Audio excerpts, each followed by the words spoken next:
일생 동안 당신이 반드시 읽어야 할 100권의 책 일당백.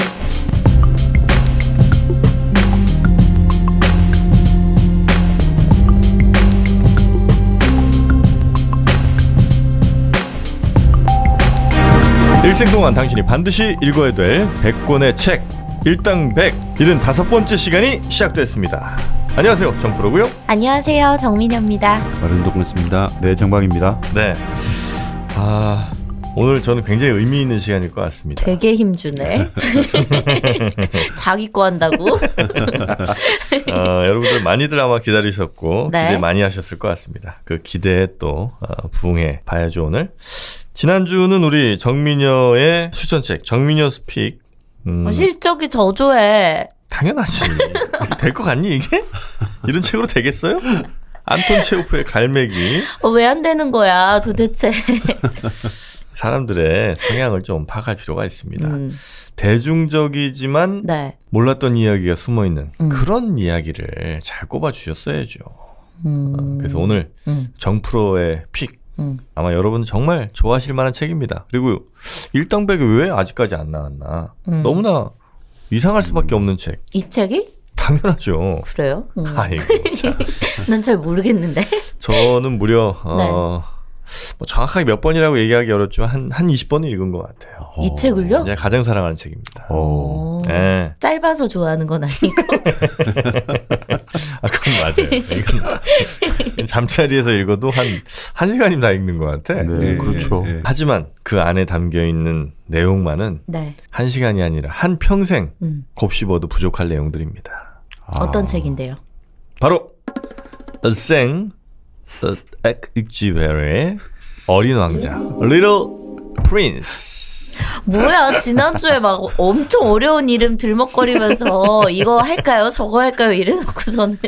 근데 어린 왕자 모미가 너무 시시하지 않아요? 그 어려운 책들을 보니까 네. 오히려 어린 왕자가 더 어렵다는 사실을 알게 됐습니다. 그렇죠. 네. 현학적인 말 아무리 써봐야 그건 그냥 그 사람들의 철학의 작은 부분들에 대한 얘기더라고요. 근데 어린 왕자는 인간에 대한 삶에 대한 이렇게 깊은 통찰이 있을 수가 없습니다. 그렇게 봐야죠. 네. 설마 이거 지금 오늘 준비해 오신 거예요? A4 용지로? A4 용지. 봐봐. 대박. 나 처음 봐. 원래 이런 거 준비 안 하잖아요. 빽빽하잖아. 야, 난 진짜.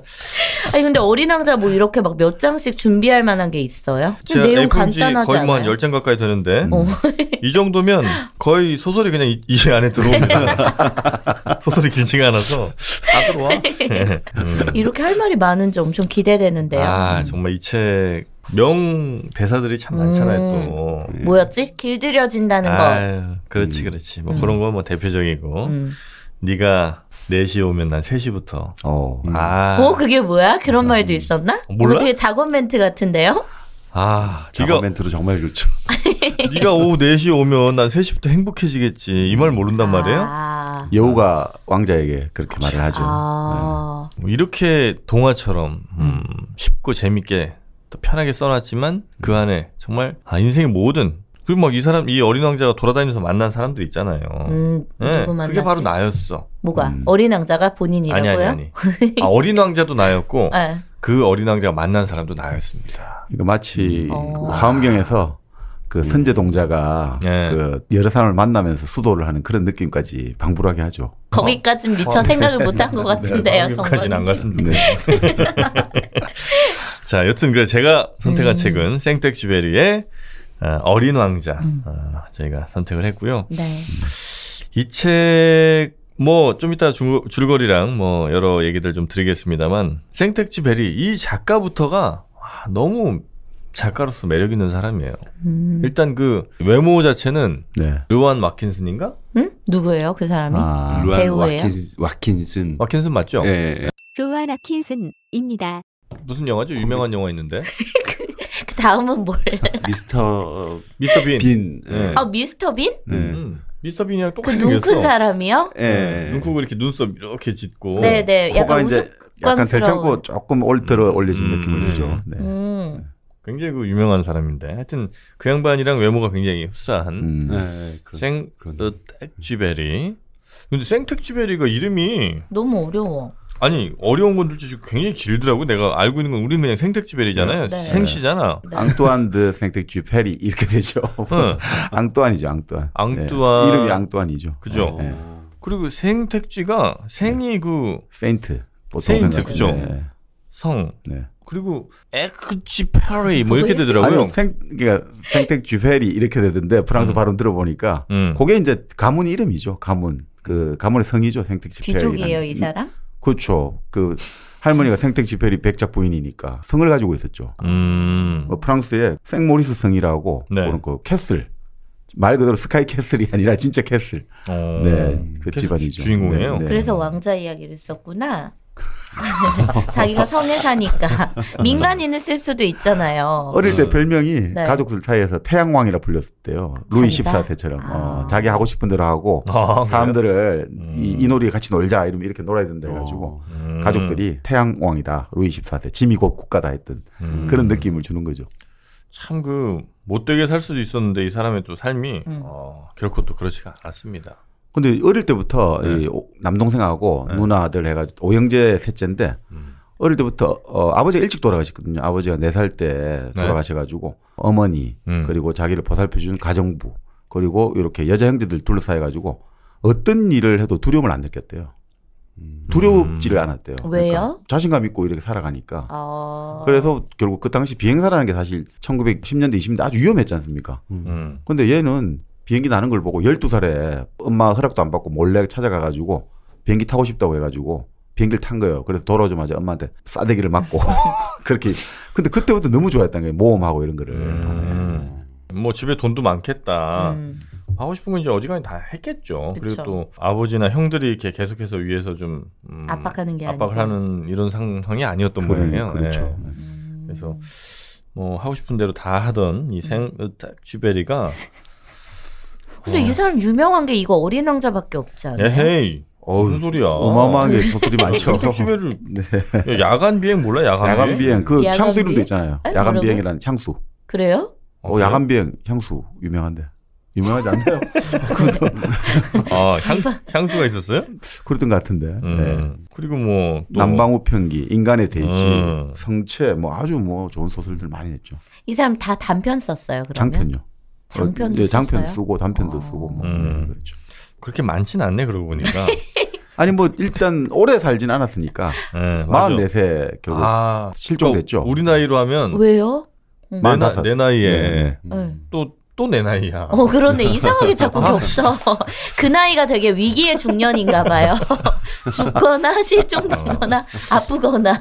근데 죽은 거에 대해서는 이게 이제 뭐 비행기 타고 가다가 그러니까 호사가들은 네. 이 사람이 또 어린 왕자 따라서 그렇죠. 뭐 외계로 갔다 뭐 이런 얘기를 하지만 아마 그건 아니고 그냥 비행기 사고로 죽은 거라고 봐야 되죠, 그죠? 그리고 발견됐죠. 그게 아주 오랫동안 이게 그 실종됐는데 이게 어떻게 된 거냐, 자살을 했다, 뭐 외계로 떠났다 여러 가지 말이 많았는데 98년에 그 프랑스 남부 마르세유 항이 있지 않습니까? 네. 거기 어부가 사고가 비행기. 났던 해역으로 추정되는 데서 생텍쥐페리의 이름이 새겨진 팔찌를 끈져 올렸어요. 그런 다음에 2004년에 기체의 잔해가 발견됐죠. 그리고 2008년에 당시 그 실종된 날짜가 1944년 7월 31일인데 그 날짜 그 공중에서 독일군 조종사가 내가 그날 출동해가지고 프랑스 비행기를 격추시켰다라고 그 얘기를 했죠. 이야기를 나왔죠. 그래서 결국 이제 확인됐다 이렇게 나왔죠. 그러면 사체는 찾지 못한 거고요. 그렇죠. 이미 시신은 물고기 뭐- 밥이 되겠죠. 시신은 발견 못했는데 그래서 여전히 믿고 싶은 사람들은 네. 아니다. 생텍쥐베리는 다른 별로 같다. 어린 왕자 따라갔다. 이런 얘기를 하긴 합니다. 그러니까 마지막이 너무 안 좋게 끝나니까. 안 좋은 게 아닐 수 있어요. 왜요? 사고가 나서 죽은 건데 좀 비참한 결말 아니에요? 꼭 그렇게 보긴 좀 어렵지. 그러니까 이게 마지막 결말이 그 마지막 27장에 네. 26장 이렇게 보면 어린 왕자가 이제 뱀에게 물려가지고 죽는 걸로 나온 거잖아요. 고목나무처럼 네. 서서히 쓰러져 갔잖아. 그렇죠. 아우. 그래. 너무 마음이 아파. 근데 또 27장에 작가가 마지막 보내는 말 보면 어린 왕자는 별들로 돌아갔고 그래서 혹시나 또 당신들이 사막을 지나다 발견하게 되면 즉시 나에게 좀 연락을 다오. 그걸 보면 또 돌아간 걸로 나오잖아요. 그러니까 이게 어린 왕자가 실제 해피엔딩으로 끝났다라고 생각하는 것하고 네. 어린 왕자는 실제로 자살했다라고 생각하는 것하고 이걸로 보면서 이게 막 현실과 환상이 계속 맞물리게 그 독자들로 하여금 뭐가 뭐가 허구이고 뭐가 사실인지 헷갈리게 만드는 열린 결말인 거군요. 뭐 그렇게 볼 수도 있고 또 그걸 통해 가지고 읽는 사람에게 이 어린 왕자를 행복한 걸로 읽느냐 그리고 자살한 걸로 읽느냐에 따라 가지고 자기 지금의 어떤 상태를 한번 정신 상태나 여러 가지 심리 상태를 돌아볼 수 있는 계기도 마련해주고. 네. 새로운 해석들이 오늘 엄청나게 쏟아질 겁니다. 그 여러분이 알고 있던 그 어린 왕자에서 한 단계 더 나가셔야 돼요. 하긴 어린 왕자는 다들 읽어보셨을 것 같아요. 읽어봤겠지. 네. 그래서 뭐 뻔합니다. 여러분이 생각하신 비하하시는 겁니까? 훨씬 더 똑똑해요, 정영진 씨보다. 네, 그래서 뭐 아까 얘기한 그런 뭐 명언들 이런 거 생각하면서 뭐 사랑에 대한 뭐 이런 얘기를 쭉 생각하실 수도 있습니다만 그런 해석에서 멈춘다면 이제 일당백이 아니죠. 일단 저부터 하나 갈까요? 이 어린 왕자는 누구냐? 생텍쥐 벨입니다. 그거는 너무 쉬운 해석이고. 쉬운 해석이야? 아, 그런 해석이 있어. 아까 저도 얘기했잖아요. 왕자님이라고 자기 그래서. 아니 그러니까 그런 의미의 그러니까 그 어린 왕자가 본인 얘기가 아니라 소설 안에서 마치 그 라이프 오브 파이 보면 그 친구가 배 타고 막 이런 저 여행을 하잖아요. 환상적인 여행을 하잖아. 근데 결국 그게 진짜 있었던 일이냐라고 한다면 아마 그러지 않을 가능성이 굉장히 높은 거 아니겠습니까? 그 안에서 뭔가 이제 어떤 환상적인 일을 자기가 이렇게 어린아이 시선에서 뭔가를 겪은 거잖아. 네. 그런 비슷하게 생텍쥐 이 화자가 사막에 떨어졌어. 네. 그래서 이제 너무 더운 열사의 땅에서 물도 없고 한 상황에서 이제 정신이 오락가락 하는 거지. 그러면서 자기의 그 어린 모습이 보였던 거예요. 그래서 이 화자가 자기의 그 이중인격처럼 파이트클럽의 그 이중인격처럼 스스로 자꾸 누군가를 환상을 만들어내서 거기서 그 사람과 계속 대화를 하다가 그리고 나서 이제 그 아이가 떠나가면서 진정한 어른이 됐던 요런 스토리로 저는 갑니다. 저는 이거 어렸을 때 읽었는데 그때 어렵게 느껴졌던 것 같아요. 그래서 그러니까 어린 왕자라는 책이 왜 표지 같은 거 보면은 그냥 동화책일 것 같잖아요. 되게 쉬운. 그래서 접했다가 생각보다 어렵고 이해가 안 가서 대충 읽다가 그냥 만 책이거든요. 그래서 잘 기억이 안 나요. 아, 그래요? 네. 사실 어린 왕자 같은 경우는 뭐 지금 말씀대로 그러니까 사실 다들 한 번쯤 줄거리는 다들 들어보시면 다들 알겠다라는 생각이 들고 다들 한 번 좀 짧은 분량이니까 읽어보셨을 거고 그리고 해석들이 워낙 좀 요즘 다양하게 많이 나오거든요. 뭐 예전에도 그랬지만 크게 지금 말씀하신 것처럼 뭐 일종의 작가하고 관련해서 볼 수도 있습니다만 역사적 해석 당시 이 작품이 씌어진 때가 2차 세계대전이 한창일 때잖아요. 1942년에 집필을 했거든요. 42년이요? 네. 43년에 책이 나왔죠. 네. 자, 그러다 보니까 뭐 거기서 나오는 보아뱀이라든지 바오밥 나무 이런 것들이 기본적으로 제국주의 파시즘이다. 바오밥 나무가 세 그루 나오잖아요. 그렇죠. 그 세 그루가 뭐냐면 독일, 일본, 이탈리아다. 그 삼국 그 흔히 말하는 동맹 추축국이라고 해야 되겠죠. 연합국의 행성을 그래서 파괴를 하잖아요. 그렇죠. 그러니까 그런 거다라는 역사적 해석도 있고 또 보아뱀 같은 경우는 처음에 그림 보면 보아뱀이 곰을 막 휘감고 있잖아요. 또 생텍쥐 벨이 어릴 때 별명이 곰이거든요. 근데 보아뱀이 곰을 칭칭 안고 있잖아요. 이때 봄은 뭐냐면 엄마다. 엄마가 모성이 모든 것을 아이를 집어삼키는 것들, 마마보이가 돼가는 것들 이런 것들을 상징적으로 보여준다. 정신분석적 해석으로 또 보는 견해도 있고. 곰은 저는 좀 다르게 봅니다. 그거. 곰은 러시아예요. 곰이? 러시아는 갑자기 왜 튀어나와? 러시아 우리가 불곰국이라고 얘기하잖아. 그래서 그 보아뱀은 누구냐? 보아뱀은 영국과 프랑스입니다. 왜? 보아뱀이 어디 살죠? 아프리카에 살겠죠? 네. 아프리카를 횡단하며 종단하며 지배했던 두 나라, 영국과 프랑스. 이 두 나라가 러시아를 칭칭 압박하는 모습. 국제 정세. 뭐야? 왜 이렇게 다 웃어? 네, 그렇죠. 야심차게 준비했는데 오늘. 그런데 이제 또 요즘은 아니죠. 한 몇 년 전에 일본 학자가 재미있게 또 분석한 게 어린 왕자는 우리가 생각하기에는 상당히 희망을 주고 뭔가 여우와 관계를 통해 가지고 눈에 보이지 않는 게 더 중요하다. 장미꽃을 책임진다. 이 아주 좋은 말로 봤는데 그게 사실은 일종의 어린 왕자는 정서적 학대를 받고 있었고 실제로 여우와 장미가 어린 왕자를 자살로 몰고 가는 정말 악질적인 범죄를 저질렀다. 그 이런 관점에서 그리고 이게 우리가 예전에 한번 제가 그 그 가스라이팅이라고 네. 가스등이라고 어떤 남자들이 여자들 뭐 여자가 남자 이 성별을 막론하고 심리 조작을 통해 가지고 자기가 잘못해놓고 나서도 오히려 이건 너 탓이야라고 바로 지금 어린 왕자가 전형적인 그런 가학과 피학의 구도를 보여주고 있다. 네네. 그리고 그런 것들이 지금 어떻게 보면 현대사회에서 지금 분열증에 걸린 우리들의 상황들을 시사하고 있다. 이렇게 해서 아주 또 재밌는 해석들이 있더라고요. 동심이 살아있는 책이 아니었네, 이 책은. 그런데 바로 그렇기 때문에 네. 바로 이게 어른을 위한 동화라고 흔히 말하잖아요. 바로 어른들이 그런 동심을 어린아이 눈으로 다시 세상을 바라봐야지만 스스로 구원받을 수 있다. 이런 의미에서 이 어린 왕자가 왜 지금도 이렇게 많은 사람들이 지금 이게 어린 왕자 저작권이 70년으로 끝났잖아요. 그래서 아무나 책을 번역하고 낼 수 있잖아요. 그런데 프랑스에서는 이 생텍쥐페리에 대한 경의를 표하기 위해서 네. 저작권을 30년인가 더 연장을 했다더라고요. 프랑스에도 나오는 책에서 못하게? 네. 그래서는 연장한다 이거죠. 그만큼 경의를 표하고 이 어린 왕자에 대해서 뭐 생텍쥐페리도 마찬가지입니다만 어린 왕자에 대해서 이 프랑스가 갖고 있는 자부심이라는 거는 말도 못하는 거죠. 예를 들어 독일의 그 유명한 철학자 하이데거 같은 경우는 어린 왕자를 읽고 나서 전쟁 끝나고 나서 읽고 나서 정말 프랑스 말로 쓴 책 중에서 이 금세기에 가장 중요한 책이 바로 어린 왕자다. 프랑스 사람이 낸 책 중에서는 가장 위대한 책이다. 네네. 이 정도로까지 이야기를 하고 실제 어린 왕자 같은 경우는 성경 다음으로 많이 번역된 책이에요. 성경 다음에요? 네. 성경이 2,000개 언어로 번역됐거든요. 네. 그러니까 뭐 우리가 방언 이런 거 다 포함해가지고. 지구상에 있는 그렇죠. 거의 모든 언어로 다 번역이 됐군요. 그렇죠. 성경은. 그리고 우리가 그 유명한 해리포터 시리즈, 해리포터가 한 60개 언어로 번역됐거든요. 네네. 근데 어린 왕자는 270개.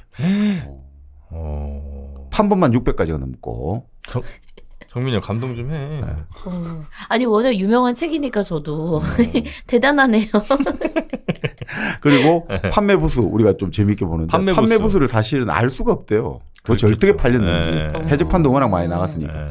그래도 잠정적으로는 한 3억에서 8억 부 정도로 보고 있는데 8억 부. 그러니까 이게 뭐 말 그대로 어린 왕자가 하나의 산업이 되어 있는 거죠 지금 현재로서는. 이 캐릭터를 이용한 물건 굿즈들도 되게 많잖아요.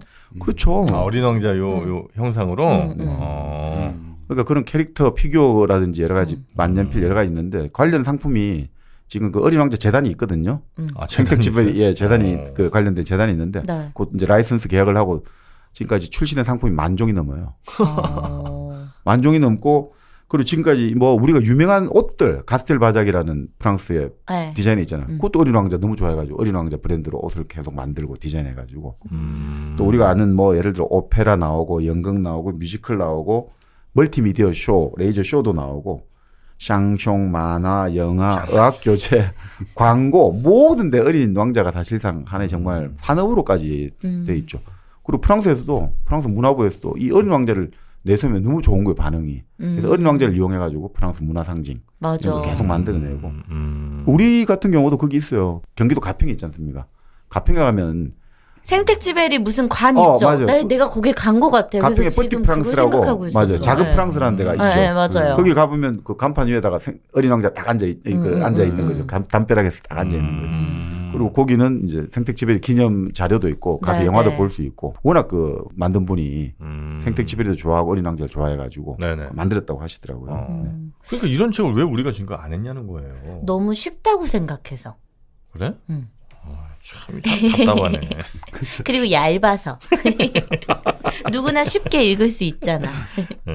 이런 글수록 우리가 이렇게 쉽게 읽힌다고 쉽게 봐서 안 된다는 거예요. 그렇죠. 이게 지금 얇다고 해서. 맞습니다. 지금 그러니까 어린 왕자 많이 쉽고 얇지만 많이 읽혀진 이유가 있을 거 아닙니까? 그럼요. 어린애들이 좋아하는 이유도 있고.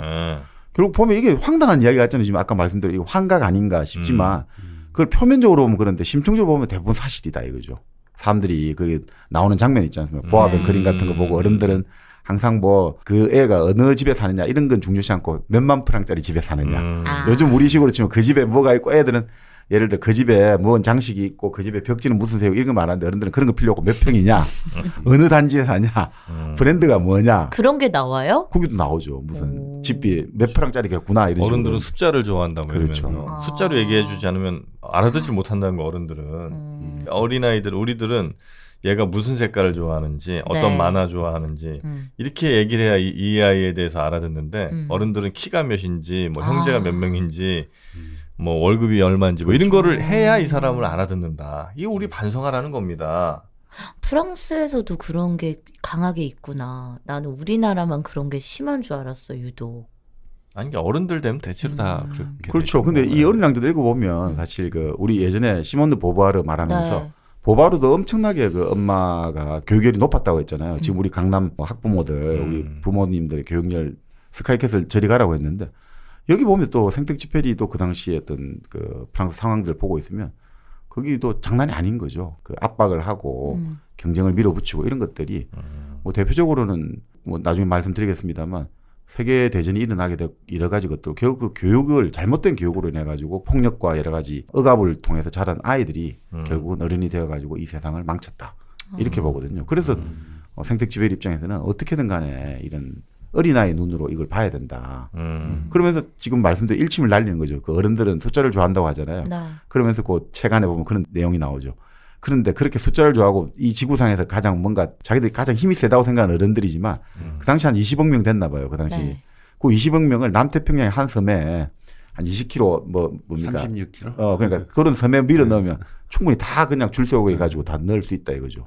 어른들이 그렇게 잘난 척 해봤자 그렇게 숫자를 좋아하는데 별거 아니다. 라는 식으로 일침을 가는 대목도 나오죠. 자, 그런 어린 왕자입니다, 여러분. 네, 이제 한번 가봐야 될 텐데 아마 어린 왕자는 다들 읽으셨고 또 각자의 생각이 있으신 만큼 네.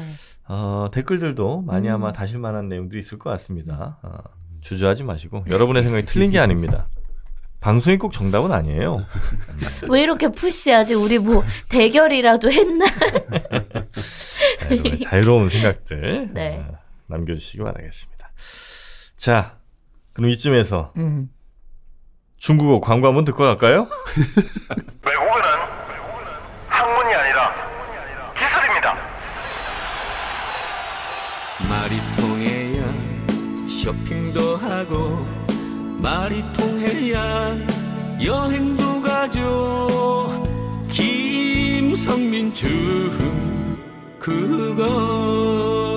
恭喜发财 김성민 중국어 검색창에 김성민 중국어를 검색하세요. 네. 자, 이렇게 너무 안 어울린다. 가까움없이 이렇게 뜬금없이도 한번 가야 돼. 너무 그거 맞춰서 가려고 하다 보니까 맞아. 네, 이게 우리 스스로를 자꾸 옥죄는 겁니다, 이게. 그렇죠. 한 번씩 일탈을 해야죠. 네. 네. 자꾸 어떤 틀에 맞춰 가다 보면 그 틀에 스스로를 가두게 되는 거예요. 우리 그러지 말자는 겁니다. 네. 우리 정영진 씨 혼자 틀에 엄청 가는. 자, 중국어 광고였고요. 네. 자, 이제 작가부터 좀 가야 되지 않겠습니까? 네, 생텍쥐페리. 그렇죠. 이 양반이 그럼 1900년에 태어났나요? 그렇죠. 네, 1900년. 자, 20세기가 시작되면서. 네. 20세기는 1901년부터인가 참? 네. 그렇죠. 아, 그러네요. 네. 하여튼 그래도 우리 정서적으로는 1900년이 20세기죠. 정서적으로는. 네. 세기가 바뀌는 순간에 네. 태어나서 어릴 땐 아주 유복하게 자랐고. 그렇죠. 네. 그 다음에는 여자 많이 만났고. 아, 그럼요. 네. 여자 만난 여자 쭉 한번 찾아볼까요? 네. 내 제일 처음 만난 봤는데 여자는 진짜 미스터 빈이랑 똑같이 생겼다. 그렇죠. 이 얼굴로 여자 많이 만났다고. 돈이 많잖아. 그 제일 처음 만난 여자는 네. 엄마죠. 어머니 말이죠. 제일 처음 만난 여자 엄마잖아요. 네. 그러니까. 어머니가 화가이자 음악가로 아주 좀 또 문화적 감성이. 근데 할머니는 좀 아주 아이들 싫어했대요. 할머니 생텍쥐페리 백작분은 좀 할머니를 별로 아이들 별로 좋아하진 않았다는데 나중에 여인들이 워낙 많이 있었는데 왜 여자를 필요로 했냐, 왜 여자를 좋아하느냐니까 나의 불안과 걱정을 들어주기 위한 사람들이다. 인생의 동반자들이다. 그래서 나는 여자들을 좋아할 수밖에 없다. 자기 자신의 번민을 달래줄 최고의 사람들이 바로 여인들이다. 이렇게 이제 이야기를 친구들에게 했다고 합니다. 보통 모성애가 부족한 남자들이 좀 이런 경향을 보이는 것 같아요. 엄마로부터 사랑 충분히 받지 못하는데. 근데 엄마로 사랑은 많이 받았대요. 그래요? 왜냐하면 그 당시만 해도 그 할머니가 아주 엄하게 다스렸듯이 당시 독일이라든지 유럽에 퍼진 교육 철학이 뭔가 아이를 어릴 때부터 쥐잡듯이 잡아야 된다. 엄하게 해야 된다. 이런 것들이 있었는데. 프랑스는 맨날 쥐잡듯이 잡잖아요. 그렇죠. 그러니까 근데 여기 생텍쥐페리 엄마는 그 사람들보다는 훨씬 더 자유롭고 관대하게 아이들을 돌봐줬다는 거죠. 네. 그리고 특히나 이 사람한테 좋았던 게 그 가정부 자기가 뭐라 불렀냐면 모아지라고 부르는 가정부가 있었거든요. 네. 그 가정부가 너무 잘해줬다는 거예요. 항상 뭐 애가 엉덩이 맞을 위기에 있으면 자기 집 침대 딱 밑에 숨겨주고 애가 뭐 먹을 거 원하면 항상 만들어주고 그래서 또 어른들은 맨날 뭐 거기도 마찬가지였대요. 맨날 그 당시 그 생택지페리 집안도 네. 어른들이 만나면 부동산 이야기하고 네. 돈놀이 이야기하고 종교 이야기 이거밖에 안 하는데 이 가정부 모아지는 항상 아이들 들에 데리고 나가가지고 들꽃 이름 알려주고 과일도 같이 따서 잼을 만들자 이렇게 해가지고 나중에도 관계가 되게 좋았대요. 그래서 이 얼마나 좋아했냐면 나중에 얘가 좀 자랐잖아요. 금방 이제 키가 크고 가정부 모아지는 아주 자그만했대요. 그러니까 가정 모아지를 번쩍 들어가지고 맛있는 거 안 해주면 나 안 내놓을 거야 이런 식으로 아주 이제 장난을 치고 그 나중에 모아지가 돈을 모아가지고 자기 이제 내 집 마련을 한 거예요. 네. 그 내 집 마련도 생택지배가 항상 그 집에 유지비를 보내주고 생활비를 보내주고 아주 친밀한 관계를. 제2의 엄마 같은 거네. 그렇죠. 또 모아지 이전에도 자기는 기억을 못하는 또 가정부가 어릴 때 자기를 돌살펴줬는데 그 가정부한테도 기억을 못하지만 매년 감사 편지를 보냈대요. 엄마가 시켰지만. 그런데 그것들이 나중에 또 이 기록에 나오거든요. 내가 그 소설에도 나오고 일반 그 자기 글에도 나오는데 정말 위기 상황에서 정찰 비행을 하다가 뭐 독일군의 대공포를 맞아가지고 거의 내가 진짜 이게 죽을 뻔한 위기일 때 그때 갑자기 떠오르는 게 그 가정부가 도와준 게 떠오른다는 거예요. 어릴 때 나를 보살펴준 게. 엄마보다 가정부가 더. 그러니까 무슨 말이냐면 나는 그 가정부의 절대적 보호를 받고 자랐어. 그러니까 나는 무사할 거야. 이게 스스로에게 암시를 하면서 그 위급한 와중에 진짜 누군가 구해줄 거. 그런데 나는 어릴 때부터 항상 누군가 돌봐줬기 때문에 나는 살아남을 수 있다.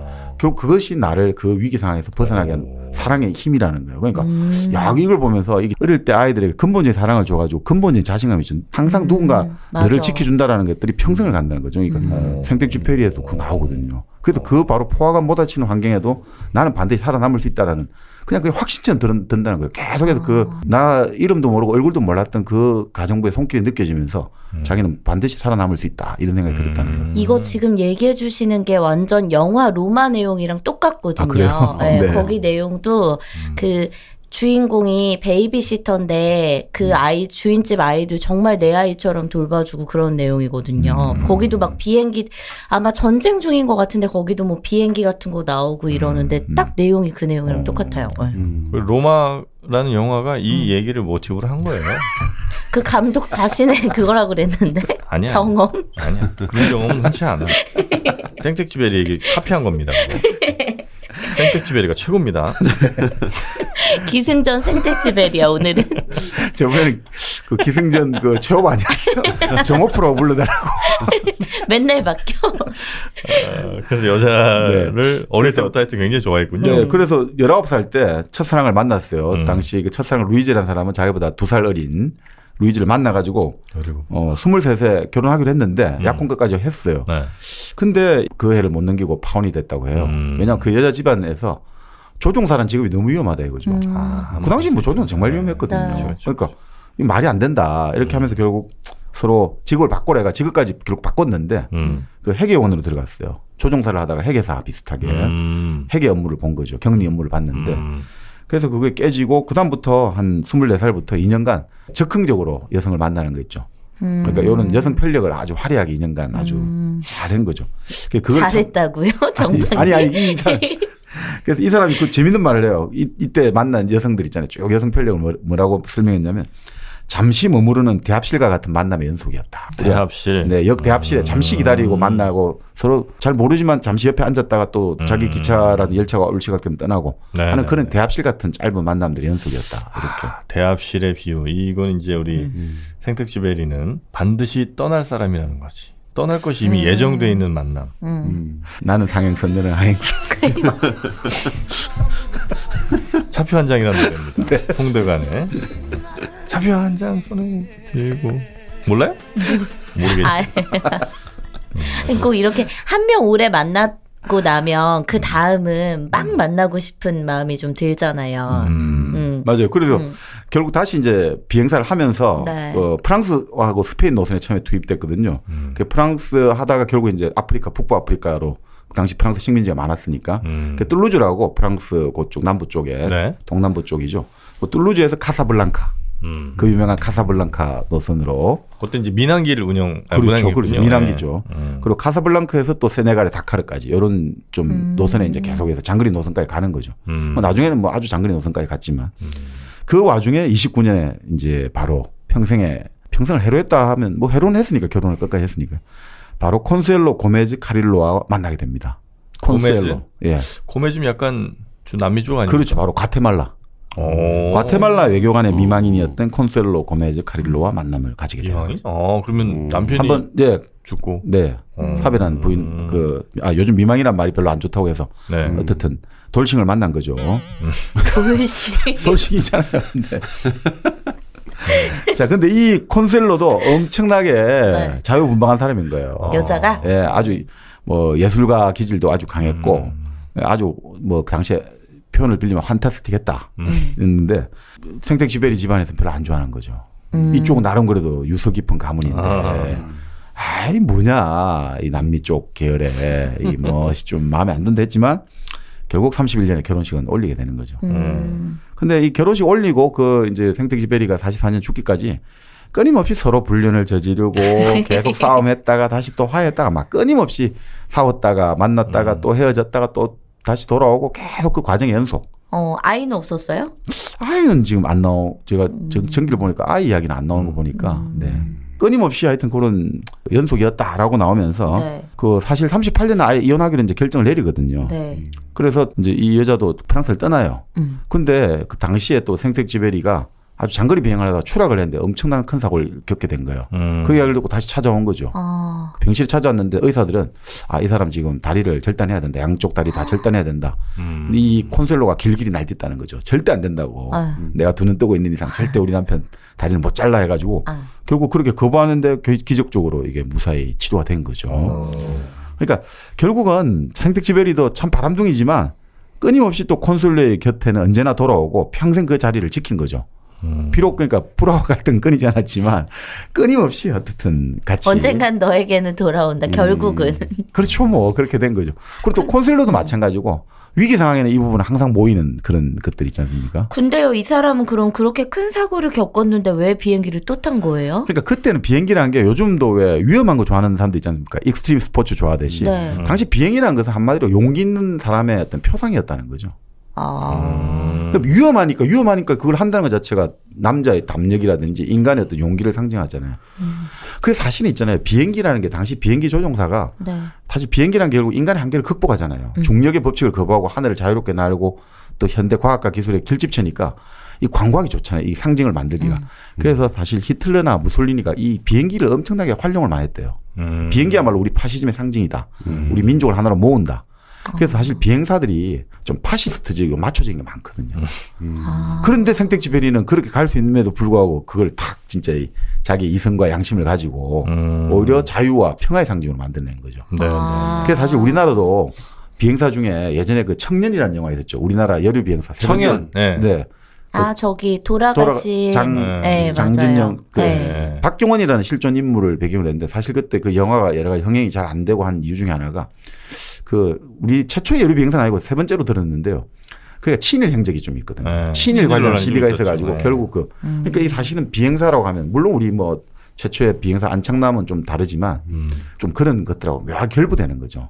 일종의 제국주의 치어리더들인 거죠. 비행사라는 게 제국주의를 상징하는 어떤 그런 치어. 영화 개봉 직전에 그 뉴스가 막 나면서 완전히 흥행도 그냥 완전히 대실패를 했던 것 같아요. 그 뉴스 탓이 좀 있었던 거. 결국 그 비행사라는 게 기본적으로 당시에는 최고 이제 국가와 관련되고 국가의 어떤 국가적 상징 이렇게 전체주의 상징이 되니까 저 비행을 바라보면서 우리도 그때 그런 동료 비슷하게 있었다거든요. 떴다 안창남. 떴다 보아라 안창남 비행기 내려다 보아라 엄복동 자전거였다고 합니다. 뭐 이런 식으로 안창남이 날아라 이런 식으로 비행기. 그러니까 우리 민족은 지금 울분의 지상에서 참 어떻게 보면 일제 강점기에 식민지 벌레처럼 살고 있지만 우리 그래도 저 하늘을 나는 저 안창남이 있지 않느냐 이런 식의 상징이 되는 거죠. 자 결국 그래서 그 비행기라는 것도 위험하면 위험할수록 더 가치가 있잖아요. 그러니까 그렇기 때문에 이 사람은 그 어릴 때부터 두려워하는 게 하나도 없었다. 그러니까 그런 것들이 결부된 것 같아요. 위험한 남자 매력 있지 않습니까? 그렇죠. 치명적이네. 네. 업무 파탈. 맞습니다. 위험한 남자. 자 그래서 결국 전쟁이 나지 않습니까? 39년에 독일이 침략을 했고 또 독일은 프랑스의 결국 북부는 독일이 지배를 하고 남부는 괴뢰 정권이 들어서죠. 비시 정권이 들어서죠. 그래서 이 사람은 결국 1940년에 결국 미국으로 떠나게 돼요. 미국으로 망명이라고 봐야겠죠. 가서 이제 워낙 유명한 사람이잖아요. 이 사람 뭐 여러 가지 당시 벌써 이 사람 소설 가지고 영화도 만들어졌고 할리우드에서. 그럼 비행기 운전을 하면서 소설도 쓴 그렇죠, 거예요? 그렇죠. 어린 왕자는 그럼 몇 년에 썼어요? 어린 왕자는 바로 미국 가가지고 미국에 있으면서 1942년에 집필을 한 거죠. 네. 그러니까 그 당시에 그러니까 이미 이전부터 이제 이름이 알려져 있으니까 뭐 그레타 가르보라든지 네. 찰리 채플린이라든지 마들렌 디트리 같은 전설적인 배우들하고도 만나고 이랬는데 이 사람 원칙이 외국어 배우기 유럽 사람들은 좀 쉽잖아요. 자기들 비슷하니까. 근데 영어는 절대 안 배웠다는 거예요. 왜냐니까 자기가 작가로서 다른 외국어 배우면 정체성이 잃어버릴 것 같다. 난 프랑스어만 할 거야. 이렇게 했대요. 그래서 영어는 한마디도 못하고 그냥 사람들을 만나고 화류계 여성들과 아주 방탕한 생활을 지냈다는 거예요. 그런데 그때 다시 또 콘솔로가 찾아와가지고 또 헤어졌다 또 찾아와가지고 결국 이제 좋은 집을 하나 마련해가지고 거기서 어린 왕자를 집필하고 43년에 출판한 거죠. 뭐 출판 관련해서도 뭐 에피소드들이 좀 많습니다만 뭐 굳이 뭐 그것까지는 생략하고 넘어가도록 하죠. 하여튼 이 생텍쥐베리 작가 얘기는 뭐 이 정도 하면 될까요? 네, 그래서 결국 이제 43년에 참전을 했는데 뭐 나이도 많고 건강도 문제 있어가지고 사실은 하면 안 되는데 이 사람이 막 찾아간 거예요. 자기도 나이도 있고 하니까 지인들이 많을 거잖아요. 그래서 억지로 이제 조종사 참전을 했는데 본인이 이제 계속 뭐 어떻게 보면 본인이 스스로 어떻게 보면 죽음을 향해 걸어갔는지 계속해서 이제 그 비행을 하다가 결국 1944년 7월 30일 비행해서 결국 실종이 된 거죠. 지중해상에서 실종이 됐고 아까 말씀드린 대로 거의 50년 반세기가 지난 다음에 결국 그 팔찌가 발견되고 잔해가 발견되고 자 그래서 이제 확실하게 격추되어서 사망했구나 이게 이제 확인된 거죠. 네. 어디 가서 몰래 살고 있다는 얘기도 많았어요. 그래서 꼭 그런 얘기 나오잖아요. 그래서 뭐 아내 너무 이제 힘들어서 몰래 저 어디 남미 다른 데가 숨어 지내고 있다 뭐 등등 루머가 많았습니다만 그는 이제 생텍쥐베리를 놓아주지 못한 우리 팬들이 또 만들어낸 상상력 아니겠습니까? 프랑스에서는 저 유로화 바뀌기 전에 생텍쥐베리가 지폐에 이렇게 얼굴도 있었어요. 맞습니다. 진짜? 50 프랑스짜리인가? 네, 하여튼 그만큼 프랑스 국민들이 사랑했던 바람표도 괜찮다는 거예요. 거기엔 관대하니까 프랑스는. 그렇죠. 그런 거에 관대해야지 위대한 작품들이 나오는 겁니다. 사실. 뭐야? 아니 해밍웨이는 본래 위대한 작품은 불행한 어린 시절에서 나온다고 하고 정영진 씨는 위대한 작품을 쓰려면 바람을 펴야 한다는 주장. 아니 사랑에 자유로워야 된다. 네. 수많은 사랑이 위대한 작품의 산실이다. 그렇습니다. 네. 우리는 쓸 수가 없어요. 네. 비교적 도덕률에 같이 있어가지고. 네.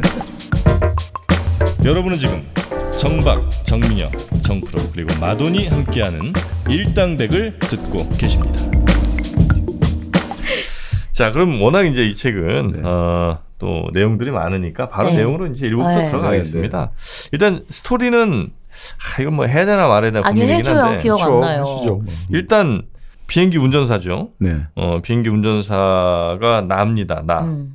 그죠? 네.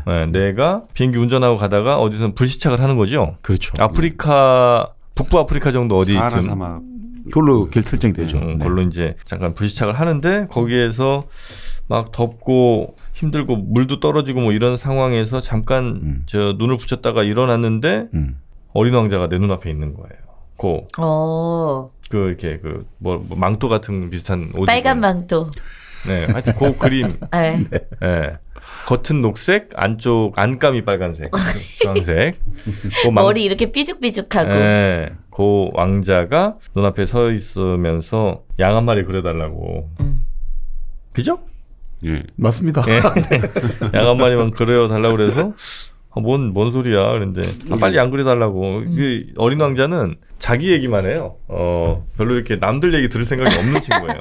자기 주장만 계속 얘기해. 네, 그래서 빨리 안 그리라고. 그래서 이제 그렸는데 야, 왜 이렇게 병 걸린 양을 그렸냐 이러면서 벤치 놓고 그다음에 또 그렸더니 이렇게 늙은 거 말고 나는 오래 키울 거니까 좀 어린 양 그려달라고. 그래서 도저히 못 그리겠어서 이렇게 상자 하나를 그려줍니다. 네. 상자 하나를 그려주고 이 안에 그 어린 양이 있다 그랬더니 아주 만족을 하는 거예요. 맞죠? 네. 네. 이 안에 너 있다. 뭐 이런 거기서 나온 것 같아요, 다들. 네. 그때부터 이제 중요한 것은 눈에 보이지 않는다. 이게 이제 가는 거죠. 그렇게 이제 어린 왕자를 첫날 만나게 되고 그리고 나서 이제 사실 이 작자가 이 화자가 어릴 때 자기가 보아뱀 그림을 그린 기억이 있는 거예요. 어릴 때 이제 보아뱀을 그렸는데 그 보아뱀을 그린 그림은 이제 보아뱀이 워낙 큰 것까지 먹는다는 얘기를 듣고 코끼리를 삼킨 보아뱀 요걸 이제 그렸는데 어른들은 다 이거를 그냥 모자를 그렸다고 오해를 하니까 그래서 이제 아예 그냥 어른들이랑 말하는 걸 끊어버렸는데 이 어린 왕자한테 그걸 그려줘 보니까 나 이거 너무 싫다고 나 왜 보아뱀이 코끼리 삼키고 이건 난 이런 그림 너무 끔찍하다 바로 알아보는 거죠. 그래서 제가 아까 말씀드린 겁니다. 그게 나다. 그게 나라는 거예요. 나와의 대화였다는 겁니다. 어린 왕자와의 대화가 아니라. 여튼 그래서 이 어린 왕자와 그런 이제 만남 이후에 여우는 아직 좀 기다려야 돼. 왜냐면 이 왕자 이게 이제 총 그래서 27장으로 되어 있죠. 그래서 이제 어린 왕자가 뭐 하던 앤지를 이제 하나하나 이제 물어보는데 거기서 이제 우리 정막님이 좀 이어가 주실까요? 20번 읽었다며. 왜 이 모양이야? 네. 아니 그래서 그 혹성이 B612야. 그렇죠. 혹성 이름이. 셀카. 예. 그래 그 셀카 이름 B612잖아. 예전에 우리 락그룹 중에 B612라고 있었어요. 나만의 그대 모습이라는. 이렇게 부른 애들이 부른 친구들, 형들이 있었다고. 그 B612에서 왔다는 걸 알게 됐는데 굉장히 작은 성이에요. 그 행성이. 그러니까 누가 B612에서 왔어? 왕자가? 그 어린 왕자가. 근데 그 어린 왕자가 걱정하는 게 그 바오밥 나무가 이제 굉장히 그 굵고 아주 줄기가 엄청난 그 나무죠. 오래 살고. 그래서 그 바오밥 나무 때문에 이제 어린 왕자가 혹시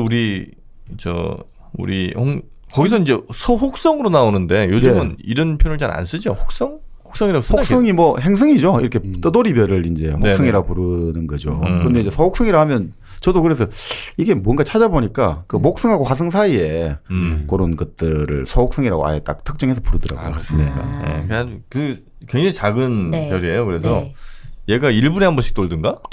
아니 1분에 한 번은 아닌가? 그건 딴 별. 그건 딴 별이구나. 점등이네 별. 두 번 읽은 거 아니야? 가만히 있어라.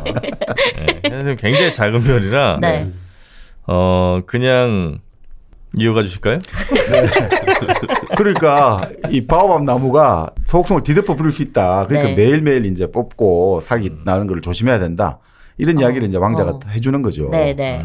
자, 그래가지고 4일째 아침이 되는데 자기는 이 저녁노를 치는 걸 바라보면서 자기는 저녁노를 하루에 44번이나 본 적이 있다. 이런 이야기를 하거든요. 왕자가. 그래서 저녁노를 왜 그렇게 보냐니까 쓸쓸할 때마다, 마음이 슬퍼질 때마다. 그럼 하루에 44번이나 저녁노를 봤다는 거는 걔가 그만큼 마음이 쓸쓸하고 슬프다는 소리잖아요. 그러니까 참 가슴이 아픈 거죠. 이 비행사가 그 이야기를 듣고. 자, 근데 5일째 비행사 입장에서는 물도 떨어져 가죠. 그러니까 빨리 비행기 수리를 못하면 이 사막에서 꼼짝없이 진짜 죽게 생겼으니까 수리하고 있는데 계속 왕자가 장미에 가시는 어떤 쓸모가 있어. 계속 이런 걸 물으니까 지금 일하기도 바쁜데 얘가 자꾸 집요하게 그걸 물으니까 그냥 아무 소용없어. 그냥 본래 그런 거야. 장미 가시는 그냥 본래. 그러니까 애가 계속 그 이야기를 듣고 얼굴을 붉게 하면서 아니 그게 무슨 말이냐고 다 이유가 있는 거지. 안 그러면 장미가 왜 옛날부터 이걸 가시를 만들어냈겠냐 뭐가 있다. 이러면서 계속 애가 나중에 대성통곡을 하는 거죠. 막 울고 좀 이상하게 생각한 거죠. 장미 가시가 쓸모가 없는 게 뭐 그렇게 중요하다고 이런 생각을 했는데 그 이야기를 들려주는 거죠. 자기 혹성에 어느 날 씨앗이 날라왔다 이거죠. 장미 씨앗이. 그래서 삭을 틔우고 꽃을 피워가지고 얘가 왕자가 이제 자기한테 빠진 거를 내가 너무 아름답고 좋은 향기가 나니까 자기가 빠진 걸 알고 얘가 왕자를 유혹하는 거죠. 근데 왕자를 유혹하면서 얘가 과시를 하고 이상한 말로 자꾸 하던 거잖아요. 처음에 아유 여기는 이렇네요. 내가 살던 곳은 하다가 얘가 씨앗으로 왔는데 어떻게 살던 곳을 하냐. 거짓말 하다가 자기가 또 들통나니까 막 그걸 얼버무리라고 이상하게 헛기침하는 걸로 나오잖아요. 그래가지고 아니 여기는 왜 바람막이도 왜 안 갖다 주냐니까 아니 바람막이 갖다 주려고 했는데 너가 지금 나한테 말을 시켰잖아 하니까 또 헛기침하면서 계속해서 왕자를 좀 곤혹스럽게 만드는 거죠. 그러니까 왕자 입장에서는 아니 얘가 좋긴 좋은데 너무 까다롭고 그러니까 참 선의가 있는 것 같은데 좀 의심이 드는 거죠. 네. 그러면서 장미가 계속 여러 가지 말을 던지는 것 같고 왕자가 너무 진지하게 받아들이고 하니까 힘들어지는 거죠. 왕자가 계속해서. 그러니까 요거를 가지고 나중에 그 일본의 유명한 누가 어린 왕자를 죽였는가 해가지고 그 책이 나왔어요. 어린 왕자는 사실은 자살을 당한 거다 이거죠. 바로 이런 장미와 이런 걸 아까 말씀드린 대로. 근데 그런 식으로 장미가 우리가 예전에 한번 가스라이팅 말씀드렸습니다만 그런 식으로 자꾸 심리 조작을 당하고 있다 이래 보는데 또 그럴듯합니다. 하여튼 그렇게 해서 왕자가 너무 힘들어진 거예요. 지금까지 잘 살고 있었는데 장미가 나타나가지고 아니 장미가 서로 좋게 서로 이야기를 하고 관계 좋으면 되는데 장미가 혼란스럽게 만드는 거예요, 계속. 그래서 결국 이제 왕자가 자기의 배를 떠나가지고 여행을 가려고 하거든요. 근데 갑자기 장미가 자기는 그래서 장미한테 나 이제 배를 떠나서 여행할 거야 이러면 막 욕을 하고 모진 말을 할 줄 알았는데 갑자기 장미가 조신한 태도를 보이더니 저도 사랑했어요. 뭐 이런 식으로 나오는 거예요. 거기서. 그러니까 왕자가 너무 깜짝 놀란 거죠. 네. 그러면서 장미가 계속해서 전혀 예상과 다른 행동을 하니까 언동을 보여주니 너무 혼란스러웠고 장미는 또 갑자기 빨리 갈 테면 가라고. 그러니까 황자가 이게 뭔가 이상한 느낌을 갖고 배를 떠난 거죠. 죄책감 비슷한 걸 가지고. 약간 그러니까 좀 변덕스럽고 까칠한 그렇죠. 여성 네, 상징하는 것 같은 뭐 그런 느낌이에요. 네. 밀당을 하는 것 같기도 하고. 네. 자, 그래서 왕자가 그 이후로 많은 이제 그 순방을 하는 거죠, 벨들을. 그래서 어른인 사람들을 만나는 거죠. 그렇죠. 맨 먼저 왕의 배를 방문하는 거죠. 그 왕의 배를 방문하니까 이 왕은 나는 모든 걸 지배한다 이러잖아요. 그 지배하는데 방식이 재밌어요. 예를 들어 가지고 시간이 몇 시가 된다 이러면 자, 몇 시가 될 거야. 봐. 몇 시가 되지 않았냐. 내 지배대로 다 명령대로 듣고 있다. 그러니까 이런 식의 그러니까 정말 그냥 뭐 환상 속에 살아가는데 하여튼 지배한다고 생각하는 왕이 사는 거죠. 그 다음 별은 자만심이 강한 남자의 별에 가는 거고 자만심 강한 남자. 자기를 칭찬하는 거 말고는 그렇죠. 아예 듣지를 않아요. 네. 그 다음에는 또 알코올 중독자의 별에 가죠. 알코올 중독자요? 네. 네. 알코올 중독인데 왜 술 마시냐면 내가 술 마신다는 사실 혹은 내 알코올 중독이라는 사실이 너무 부끄러워서 자꾸 술을 마시는 거예요. 잊고 싶구나.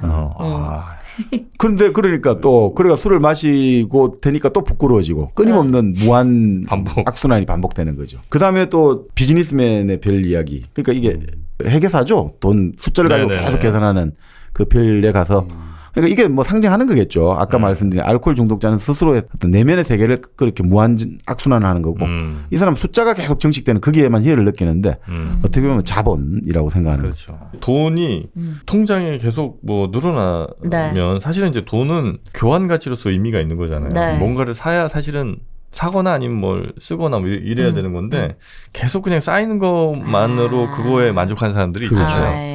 그런 사람들을 약간 좀 비판하는 것 같아요. 그러니까 이게 결국은 무한 악순환이 계속 무한 정식이라든지 같은 어떤 궤로 보는 거죠. 자, 그 다음에 이제 우리가 점등원의 별을 찾아가는 거죠. 유럽 같은 경우는 예전에 길가에 등이 있지 않습니까? 그럼 등에 밤이 되면 불을 켜야 되잖아요. 네. 자동으로 불이 들어오는 게 아니니까 그 점등원의 별을 찾아가서 결국은 이 사람들이 지금 잘 살펴보면요. 다 세계와 단절된 사람들이에요. 고독한 개인들인 거예요. 전부 다. 세계와 어떤 세상과 어떤 관련도 없이 혼자 살아가는데 그나마 그래도 유일하게 점등원이 그 별을 돌봐주는 거잖아요. 불을 밝히잖아요. 그죠? 불은 밝혀있잖아요. 그래서 어린 왕자 떠나면서 그런 이야기를 하잖아요. 그나마 이 사람이 제일 그래도 그거 하는데 왕이라든지 자만심 강한 사람이나 아까 말한 비즈니스맨 이런 사람들은 이 사람을 존경하지 않을 거야 라고 생각하는 거죠. 이게 결국 어떻게 보면 현대사에서 노동자, 워킹클래스, 노동계급을 상징한다. 끊임없이 반복된 노동을 하니까 그런 걸 상징하지 않냐. 네. 그냥 자기는 시키는 대로만 한다. 그렇죠. 그래도 그나마 불을 밝혀주고 소옥성과 관련해서 뭔가 의미 있는 행동을 하려고 하는 그나마 연결되어 있는 사람이죠. 그나마 세계와 연결되어 있는 사람이다. 이렇게 보면.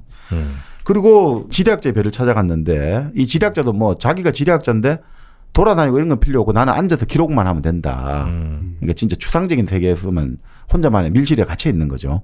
광장으로 나간 사람이 없어요. 전부 다 밀실에만 갇혀 있어요. 그죠? 그래서 이 사람한테 이제 결국 뭔 이야기하다가 꽃은 기록하지 않느냐니까 그 꽃은 덧없는 것이므로 기록하지 않는다.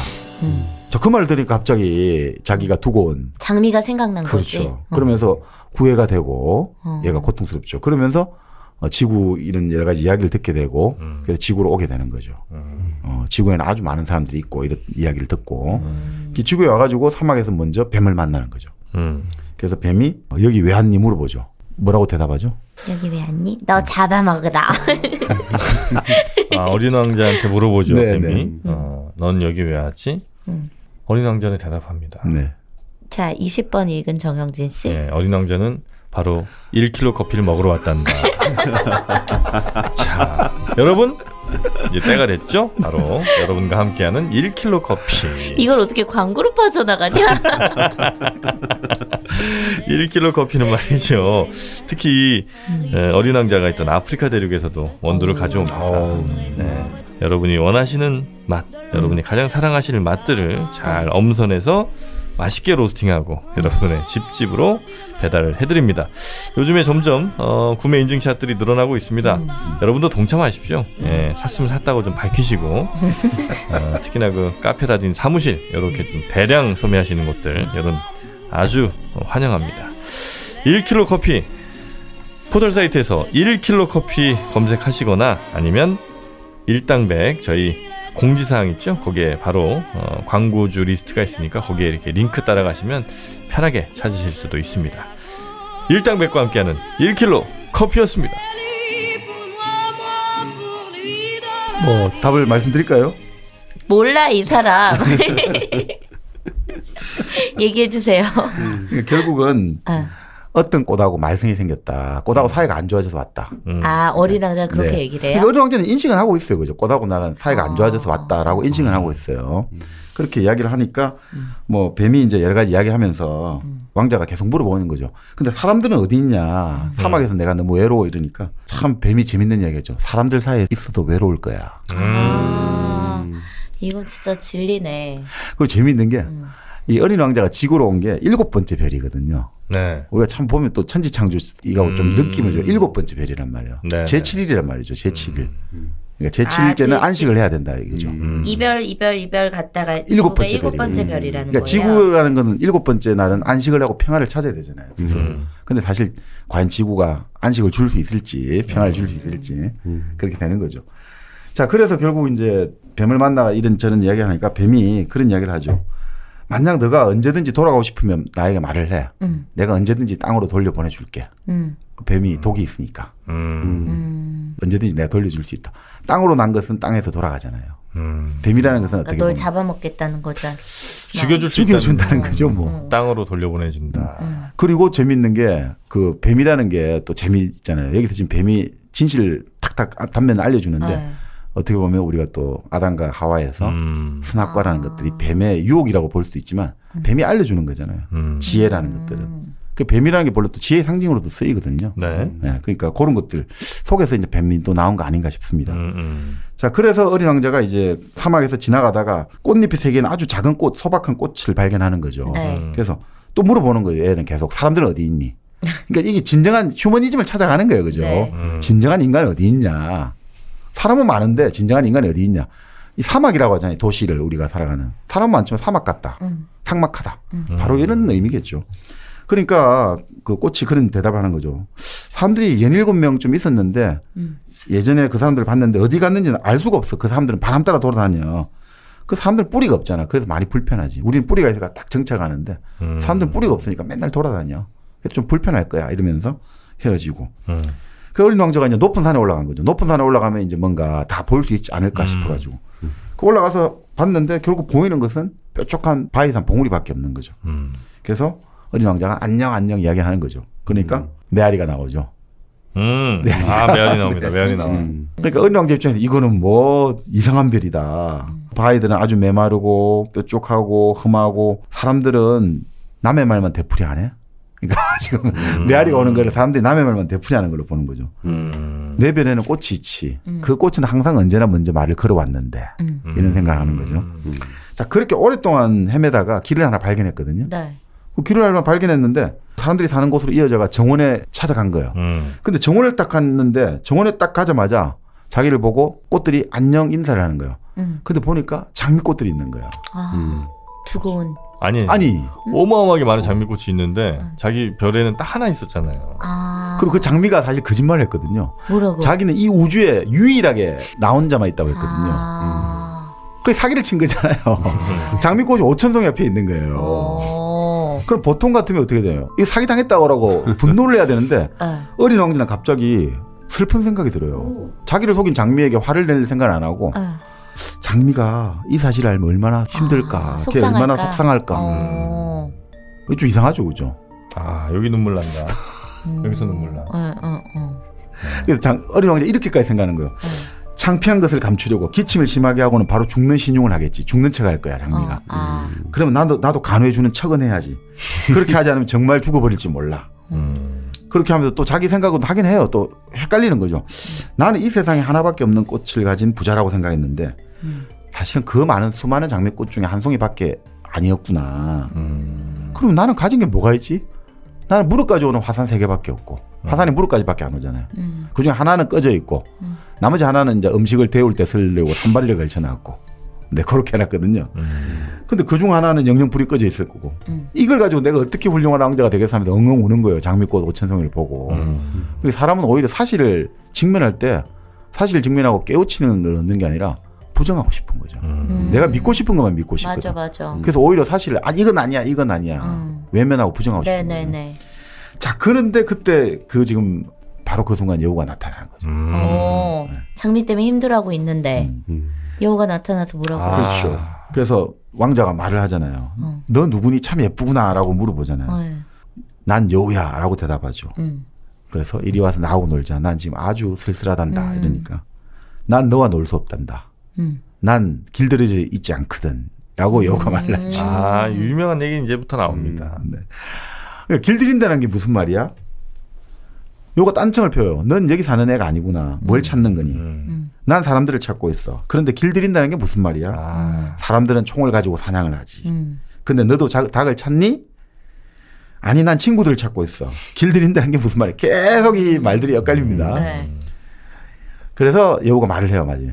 이젠 잊혀진 이야기이긴 한데 그것은 관계를 맺는다는 뜻이야. 관계를 맺는 뜻이. 관계를 맺는다. 그게 무슨 말이지? 하니까. 정민이 또 아니. 그게 아니고 저 남편이 저 이걸로 약간 꼬셨거든요. 전화 통화하면서 네. 갑자기 나는 잘 기억도 안 나는 어린 왕자 얘기를 막 하는 거. 왜 웃어요? 그래? 어린 왕자 얘기를 하면서 그러니까 우리가 전화 통화를 이제 사귈 때 막 2-3시간씩 엄청 했거든요. 그러니까 서로 그게 습관이 돼버린 거예요. 서로한테 약간 길들여진 거예요. 그래서 갑자기 어느 날은 우리 되게 여우와 어린 왕자 같다면서 어린 왕자 얘기를 막 하는 거예요. 그래서 난 그 내용도 모르는데 그 인간이 그렇게 순진한 척했단 말이야? 그 순수한 사람 포장했어? 우리 너무 서로에게 길들여졌다고. 그래서 지금 그 생각하고 있었어요. 자, 우리도 우리 청취자분들에게 길들여져 있습니다. 서로가 길들여지는 거예요. 이렇게. 맞아. 그 얘기는 뭐냐면 저희가 입으로 돌아온다는 얘기입니다. 이쯤에서 끊고 저희 2부에서 스토리가 계속 이어지거든요. 아주 네. 흥미진진한 얘기. 여우 딱 만났죠? 여우 딱 만났잖아. 더 이상 이제 여러분도 물러설 곳이 없습니다. 자, 2부로 돌아오겠습니다.